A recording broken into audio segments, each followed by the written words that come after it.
Merci de nous suivre sur Espace TV. Soyez les bienvenus aux 20 h à la une de l'actualité. Scène de violence ce mardi au siège des Nouvelles Forces démocratiques. Le parti du président Mokhtar Diallo s'apprêtait à tenir un meeting de soutien aux candidats du RPG Arc-en-Ciel. Le président Alpha Condé a fait au peuple de Guinée 315 promesses en 2015. Toutes n'ont pas été tenues. La plateforme Lahidi en a fait évaluation. Vous aurez les résultats du rapport global dans cette édition. Et puis des poulets pourris saisis par l'Office national de contrôle de qualité relevant du ministère du Commerce. Cela est rendu possible grâce à une campagne d'identification, de sensibilisation et d'inspection de tous les lieux de vente lancée samedi dernier à Conakry.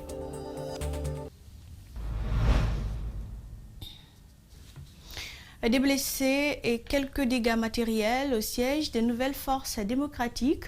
La scène de violence s'est produite ce mardi alors que le parti de Mokhtar Diallo s'apprêtait à tenir un meeting de soutien au candidat du RPG Arc-en-Ciel Alpha Condé. Une attaque qui s'ajoute à bien d'autres déjà subies par le parti selon les militants trouvés sur place. Alceni Bari commente les images d'Amar Alexila.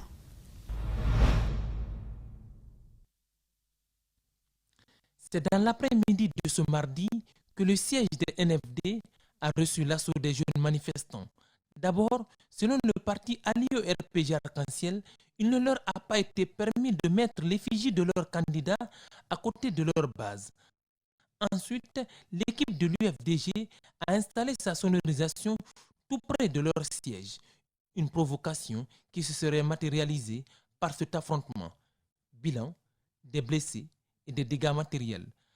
Mais nous avons été surpris lorsque nous, les responsables, nous étions déjà dans la salle de réunion en train de voir comment nous allons préparer tout cela. Nous avons été surpris, n'est-ce pas, de voir que ces éléments incontrôlés de l'UFDG sont en train de jeter des pierres sur, n'est-ce pas, les gens qui sont dans la cour. Vous avez vu même ce qui se passe. Dans son constat, notre cadreur a tenté de joindre ces jeunes pour connaître le motif de cette attaque. En vain. D'ailleurs, il a échappé de justesse aux casseurs. Cette attaque n'est point la première au siège des NFD, se plaignent les militants. Depuis que nous avons quitté en alliance avec l'IFDG en 2018, les jeunes du quartier incités par l'IFDG nous agressent de façon progressive depuis 2018 jusqu'à nos jours. La semaine passée aussi, on a été agressé. Avant-hier aussi. Le bureau exécutif a fait une déclaration dans laquelle ils ont montré tout ça là, ces agressions insensées de l'IFDG. Aujourd'hui, on a eu des blessés graves. Brusquement, ils sont venus quand on était en réunion, on était en meeting géant. Parce que nous soutenons le RPG Arc-en-Ciel. Ils sont venus lancer des pierres. Ils ont blessé plein de jeunes. Devant la furie de ces jeunes, les forces de l'ordre sont intervenues pour les repousser avec des gaz lacrymogènes. Cette violence préélectorale s'ajoute à celles qui ont été enregistrées ces derniers temps à l'intérieur du pays.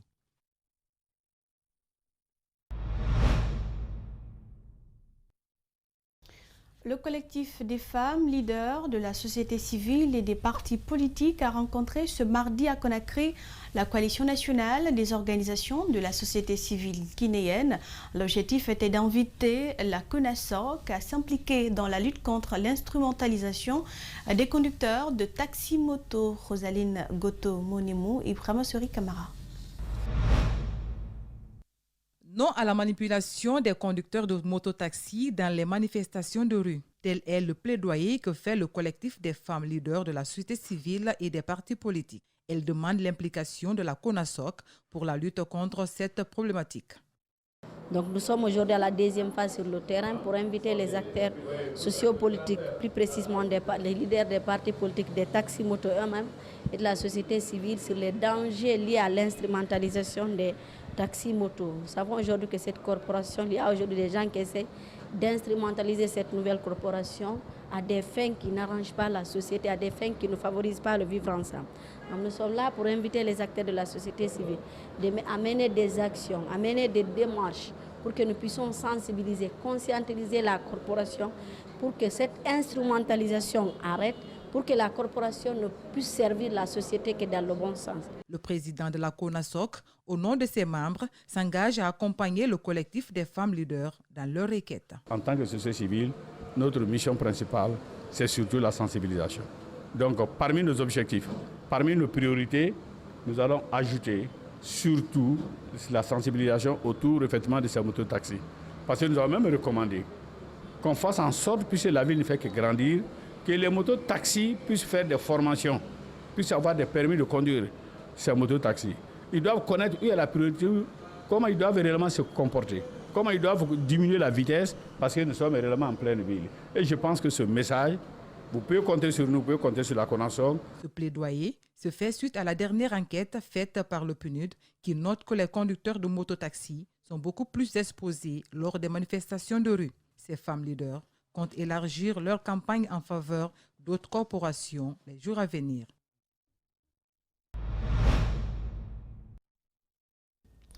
Et je vous l'annonçais, 315 promesses parmi tant d'autres non tenues par le président Alpha Condé.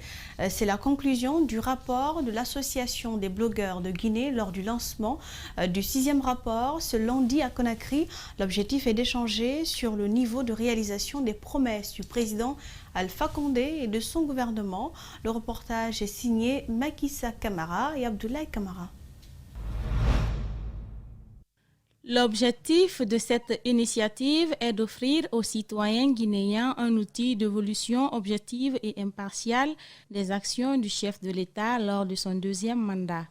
L'Association des blogueurs de Guinée affirme que le président Alpha Condé, pour se faire réélire, a tenu des promesses, particulièrement à l'intérieur du pays, qui n'ont pas été toutes tenues. Et le travail n'a pas été facile. Sur les 315 promesses, nous avons noté que 40 ont été effectivement réalisées. Nous avons aussi noté l'autre chose qui est importante, que pour 147 engagements, soit 47% des promesses, il n'y a eu aucun début de réalisation. Donc très peu d'actions concrètes ont été posées pour la réalisation de ces 47% de ces engagements-là. Tous les départements ministériels ont presque été touchés, sauf le ministère des Affaires étrangères pour des raisons que le chef du projet Laïdi évoque ici. Nous avons fait face à un grand problème d'accès à l'information publique. Nous avons beaucoup de départements ministériels qui n'ont pas accepté de nous parler. C'est le cas par exemple du ministère des Affaires étrangères, parce qu'à cause de cela, le secteur affaires étrangères est le seul secteur qui n'a pas été réalisé et qui n'a pas été évalué dans notre rapport. Tous les autres secteurs l'ont été dans ce présent rapport. Mais malgré le fait que beaucoup d'autres ministères, beaucoup d'autres départements ministériels n'ont pas accepté de nous fournir les informations que nous avons demandées. Inquiet pour l'avenir de la Guinée, l'Association des blogueurs de Guinée lance un appel à la population d'ouvrir les yeux pour ne plus être manipulés par des acteurs politiques. Des poulets pourris saisis par l'Office national de contrôle de qualité relevant du ministère du Commerce.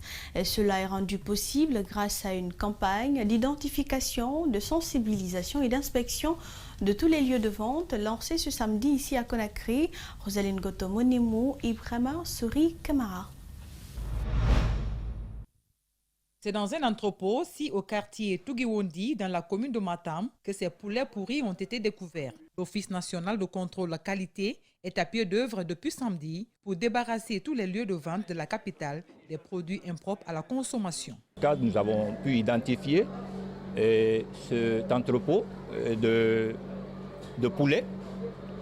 Donc, on a poursuivi l'inspection, on a pu découvrir un lot de poulets pourris stockés dans un conteneur au frais. Donc, qu'on a quantifié, en fait, c'est 77 palettes. Assurer la qualité alimentaire de la population, tel est l'objectif de l'Office national de contrôle qualité. À cet effet, elle lui rassure la destruction de ces poulets en état de pourriture. Toutes les activités menées par l'Office national de contrôle de qualité, nous avons tenu à les rendre visibles pour montrer à la population guinéenne que nous voulons vraiment assurer de la qualité alimentaire pour notre population.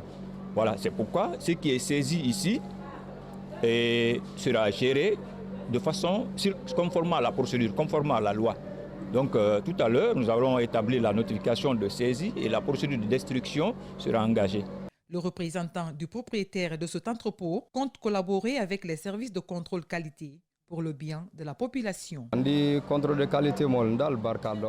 Je remercie les agents de l'Office national de contrôle qualité pour leur travail. Quand nous avons reçu les produits, nous avons commencé à les liquider. Puis nous avons constaté que certains étaient en état de pourriture. C'est là que nous avons fait appel au service de contrôle afin qu'ensemble, nous puissions trouver une solution. Cette campagne d'identification, de sensibilisation et d'inspection de tous les lieux de vente va toucher toutes les communes de la capitale et se poursuivra à l'intérieur du pays. À Simandou, d'Inkoma, c'est autour de ce mouvement que des citoyens riverains du Mont Simandou soutiennent la candidature du président Alpha Condé. Et il en fait savoir à travers un carnaval organisé ce week-end à partir du Palais du Peuple jusqu'à Sékou Touréa. Mamadou Kalisso, Ibrahima Souri Kamara.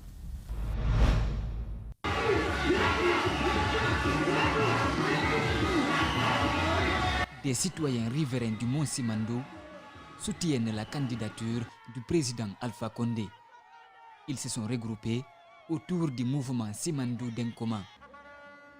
Le carnaval a démarré au Palais du Peuple ce samedi matin dans une grande ferveur. Direction Sékou Touréa.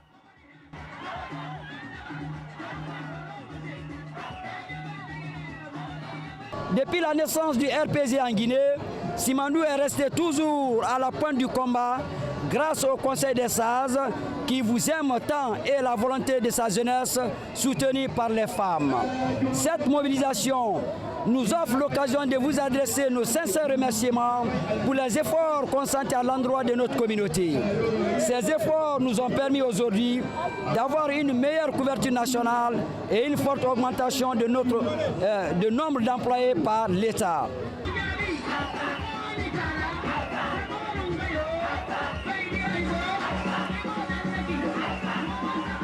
Très tôt le matin, cette colonne de minibus a sillonné des quartiers de Conakry pour mobiliser militants et sympathisants du RPG Arc-en-Ciel. Le président de la République est très proche de nous maintenant, Alpha Nato le Mohamed Massaké. Le projet d'exploitation du minerai de fer du Simandou par la société SMB détermine le choix de ses citoyens en faveur du candidat Alpha Condé. Monsieur le Président, la présence de la société SMB à Simandou est une immense joie pour nous les riverains de cette montagne. Nous ne serons terminés cette allocution sans lancer un appel solennel au peuple de Guinée en général et à la population de Simandou et amis de voter massivement pour la victoire d'un coup KO en faveur du professeur Alpha Condé. Le carnaval s'est déroulé sans incident. Le mouvement Simandou d'Inkoma appelle tous à voter massivement pour le candidat Alpha Condé le 18 octobre.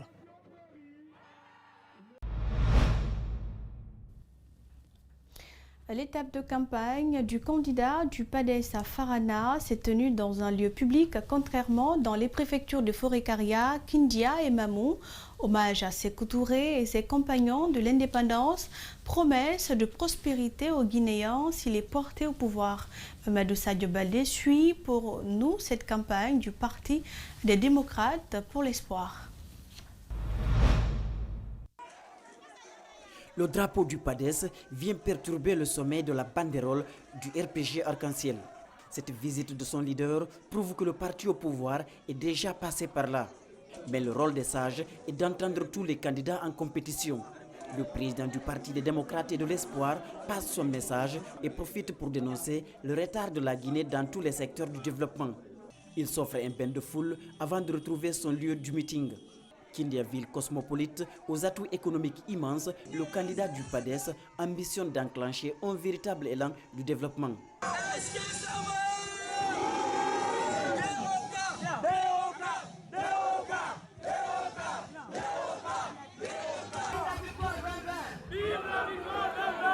Vous savez Kindia a toujours été la capitale de l'agrumes.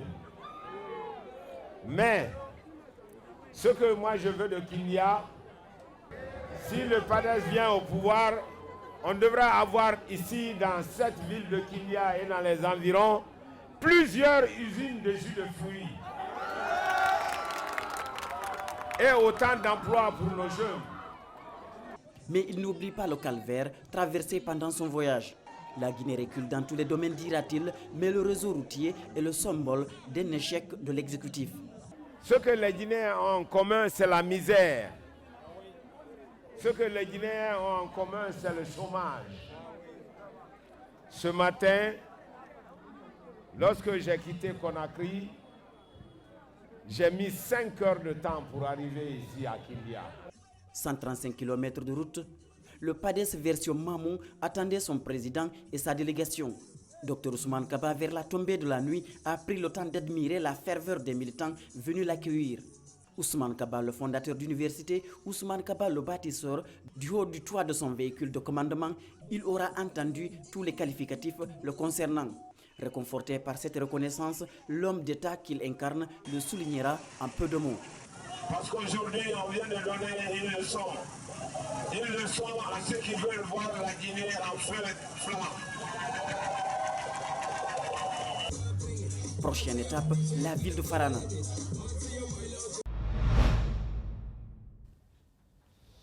De la politique à nos assiettes, les apprenants de l'école guinéenne de gastronomie ont reçu ce week-end leur attestation. La cérémonie de remise officielle a eu lieu le week-end dernier à Conakry. Au total, 26 récipiendaires ont bénéficié de cette formation. Dina Bangoura, Ibrahima Awal Kamara. Après 3 mois de formation en cuisine, ces étudiants de la 13e promotion de l'école guinéenne de gastronomie obtiennent leurs attestations. Une fierté pour la fondatrice de l'Institut.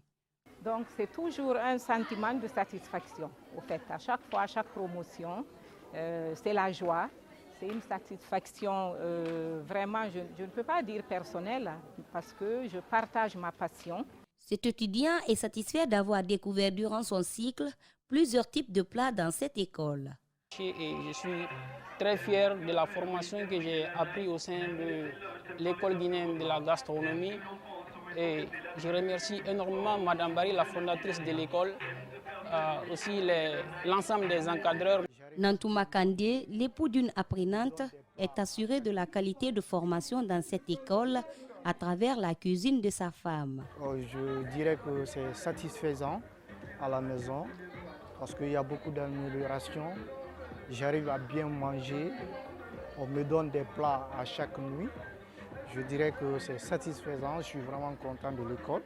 Cet établissement est un outil pour les apprenants de rehausser leur niveau en gastronomie. Yaya Bari invite les passionnés de la cuisine à multiplier davantage leurs connaissances. Je dis à tout le monde de venir effectivement découvrir Camille Egg parce qu'on donne des cours de la pâtisserie et de la cuisine, la gastronomie. Venez vous inscrire pour apprendre la cuisine que vous ne connaissez pas déjà et que vous connaissez en plus. Et c'est la fin de ce journal. Merci à tous de l'avoir suivi. Bonne soirée sur Espace TV.